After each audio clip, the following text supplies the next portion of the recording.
Hi, I'm in Pacific Grove in this really cute place called La Crema, which is, you can probably hear the music in the background. You can see I'm in this really adorable little room with a little fireplace, without a fire in it, candles because it's warm today.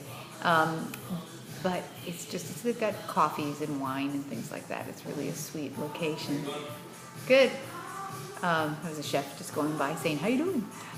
So I just wanted to talk for a second about it's a real goalpost lesson that I'm learning with my son Sean. Sean is incredibly bright, incredibly smart. He's 8. He's in 3rd grade, and the deal with him is that he really has this idea that he is less than other people. He came from a very sort of rough beginning. He's adopted, and we are so lucky to have him in our lives. He's like just the most remarkable kid. But because his beginning was really, really rough, meaning his first 10, 15 months of life, he has this idea that he's not worthwhile on some level. And the way that shows up is that he loves to be the center of attention, and he thinks he's not good enough and therefore not good at school and math and things like that.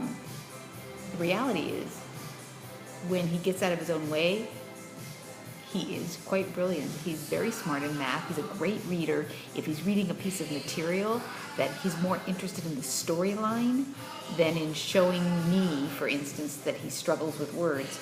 He reads like a champ if he's in an exciting part of the book. But if I ask him just to read a book that he's not interested in, he struggles with every word. And pretty much that's the way it works with all subjects. So the reason I'm talking about this, and it is kind of personal, I know, but the reason I'm talking about this is because I'm learning something with him about goal setting. I've made this little chart for him that goes up in his school, and he gets to earn either a yellow, which is you're on the way, good job, or a green, which is achieved a goal of being on task and respectful in each class in the 7 different segments of the day. And his teachers actually give him either a yellow or a green. You can't have anything taken away, but if he doesn't get anything for that segment, then he hasn't achieved his goal, because he has to fill this little chart, if you will, with either yellow or green tags. Right now we're doing yellow and green tags.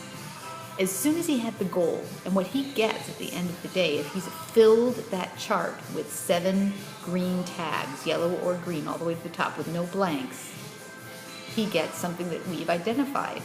Things like the kinds of things he sets out for himself are things like pegs for his scooter. They're like something that goes on the scooter so he can do tricks, or brand new Nerf gun bullets. That, something small, but something that really is something he desires. When he's got the goal out there, he achieves his goal more often than not. Flying colors, no problem. If he doesn't have the goal, there's too wide of a road of opportunity, too many things to go back and forth on, too many opportunities to be the class clown, too many opportunities to have something in the moment seem more important than the goal out there. And so what that's teaching me is that the goal is more important than, or keeps you on track, I guess is maybe a better way of saying it, than trying to figure out, am I doing the right thing? Am I doing the right thing? Am I doing the right thing every moment along the way? In fact, if you're too worried about what you're doing in every moment, you will basically screw up and get off track very quickly. It would be like driving a car. If you don't look out the windshield, right?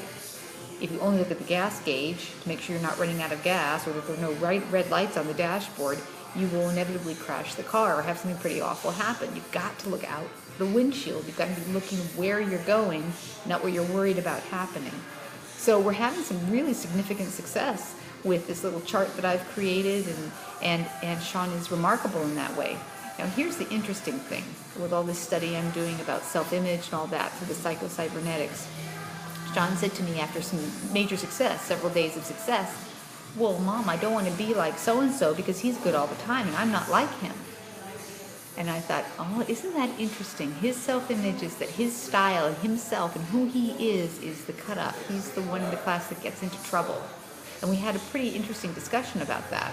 You know, would it be possible for you to have your own style, your own Shaunness? You don't become someone else, but still to achieve your goal just about every day. You don't have to be a goody two-shoes or like someone else who is good every day or on purpose and on task and on target and having a good time learning every day. You can do it your own way.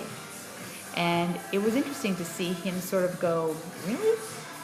And so we'll see how that lodges in his system, if we can keep reinforcing that idea and basically recraft, if you will, the idea of who he is. He gets to do it from the inside out, but we get to give him opportunities from the outside to revisit. What does he really think about himself on the inside? It's really remarkably interesting to watch, and I know that he will achieve his goals because he's a super kid. That's it for the day. Thanks. Bye.